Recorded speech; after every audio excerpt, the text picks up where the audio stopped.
That is not the only music filling the air this evening. Cassandra McShepard down at Cathedral Square Park. It is the return of a beloved concert series.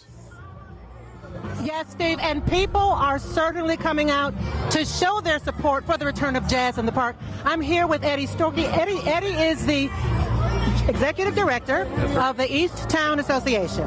That's right, interim executive director. I stepped in December, and it's been an exciting half a year so far getting these events up and running. Well, this is the second time that you and I are hanging out on a Thursday in Cathedral Square, so I like you in that position. I think you should stay and be the permanent one. But we'll talk about that later. Yeah, if there's any big donors out there that want to help keep this going, definitely reach out.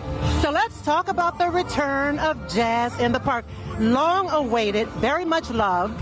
Yeah, as you can see, we have a phenomenal turnout tonight. The weather ended up being great, a little warm and muggy, but other than that, I think people have been really excited for the reboot of this again. And so is it different in this year than it has been? I mean, since you've had a couple of years to kind of think about it and tweak it, and though it was an established event before. Yeah, I mean, for the most part, this is the first time it started after Bastille Days, the first time in a long time that it's running through the end of September, which the last few Septembers we've had great weather, and trying to make it a bit more jazz again, which people seem to be pretty excited about. Absolutely. And so who do we have on? Is that Joe Jackson I see up there? Tell me about some of the lineup.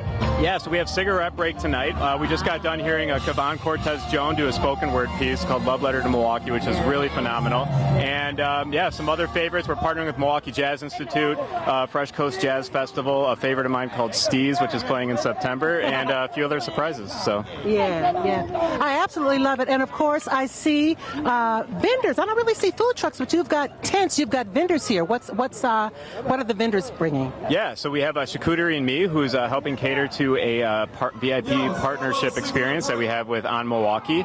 We have our bar set up.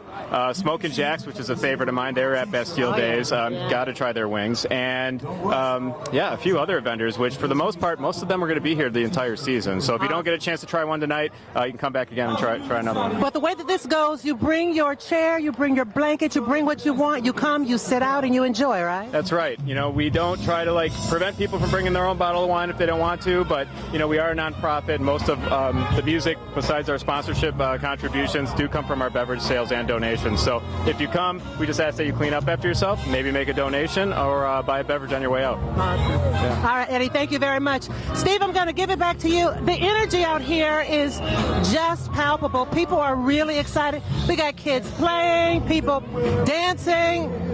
They got it going on down here. It is always, even in this heat. I know, it is always a great party. It is good to see it return, and I'm grateful we've got decent weather for night one of jazz in the park. Cassandra, see you again in a bit.